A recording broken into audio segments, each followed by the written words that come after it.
আবারও সেই পানি। শুক্রবার দিন কিন্তু যাত্রার প্রায় শেষ প্রান্তে 3টার দিকে রাত্রে আবার পুনরায় বৃষ্টি হয়। বৃষ্টি হওয়ার পর কিন্তু আবার পানি থই থই করতেছে। তো আমি একজন কমিটির সদস্য আছে, তাদেরকে একটু জিজ্ঞেস করে দেখব যে এরা মেলা কয়দিন রাখে আর কয়দিন থাকবে, বিস্তারিত সাথে থাকুন। দর্শক, শনিবার 11 তারিখ, আজ বাতের হোটেলের ভিডিও যে করছিলাম সেই ভিডিওটা কিন্তু ভাইরাল হয়ে গেছিলো।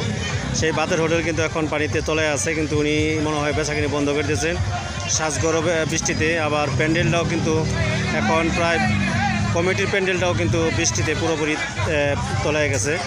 তো এই যে হইতেছে, এই যে আমি এখন বর্তমানে স্টেজের উপরে দাঁড়িয়ে আছি, আর স্টেজ থেকে পশ্চিম দিকে এই যে বৃষ্টির পানি। আর আমি এখন এই যে এটা হইতেছে উত্তর সাইড, যেখানে কয়েকটা মোগলাই চটপটির দোকান ছিল। দোকানগুলো কিন্তু একেবারে বন্ধ করে দেওয়া হয়েছে। আর যারা মোগলাই চটপটির দোকান ওইখানে ছিল তাদেরকে এই যে এইখানে পূর্ব সাইডে প্যান্ডেলের স্টেজের পূর্ব সাইডে তারা 3টা দোকান, এখানে মোট 3টা যে বড় বড় চটপটি ফুচকার দোকান ছিল সেইখানে মোট 3টা দোকান, এই যে 4টা দোকান এখানে দেখা যায়। এরা কিন্তু মোটামুটিভাবে বেচাকিনি করতেছে। বন্ধুমহল আগে যে ভিডিও আপনাদেরকে দেখাইছিলাম বন্ধুমহলের, এই যে এটা হইতেছে বন্ধুমহলের। তো এই জায়গাটুকু একটু শুকনো আছে, আর হয়তো বা কসমেটিক্সের এলাকা যেটা, এই এলাকাটা শুকনো আছে।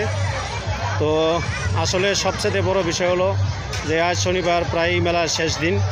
তো মেলা আছে কি নাই সেটা আপনাদেরকে একটু পরে জানাবো। যে কোনো একজন কমিটির লোককে আমার দরকার এখন।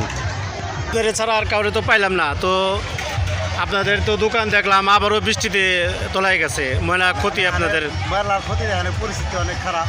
2-3 দিন ধরে বৃষ্টির কারণে কোনো গান হইতেছে না, আমাকে বেচা কিনে অবস্থা খারাপ, দোকানে যাওয়া যাইতেছে না পানির জন্য। হ্যাঁ, সেজন্য আমরা অনেক আর কি অসুবিধার মধ্যে আছি। তো এখন আপনাদেরকে যে উপরে দিয়েছে আজকে এত একটু সুবিধা আছে, আজকে এত সুবিধা মোটামুটি বেচাকিনি হইতেছে ভালোই। চলতেছে আর কি। তাতে কি আপনাদের চালান উঠবো যে মেলার? না, এখনো বলতে পারতাছি না যে কি হয়। চালান ওঠার মতো কোনো সম্ভাবনা নাই না? যাই হোক, এখন আমি যেটা জিজ্ঞেস করতেছি, আজকে তো মনে হয় মেলার শেষ দিন ছিল। আজকে শেষ দিন ছিল, তো কমিটি কি মেলা বাড়ানোর কোনো সিদ্ধান্ত নিতেছে? সিদ্ধান্ত নিব আর কি, নিব। এখন পর্যন্ত কিছু জানা যায় না যে জানা যায়। তো আপনাদের বন্ধু মহলের সবাইকে অনেক ধন্যবাদ, আপনারা কষ্ট করে যে দোকান দিচ্ছেন। হ্যাঁ, পুটাইল এবং পুটাইল ইউনিয়নের যদি কেউ আপনাদেরকে দেখে থাকে অবশ্যই কমেন্ট করে বলবেন যে আপনারা দেখেছেন কিনা।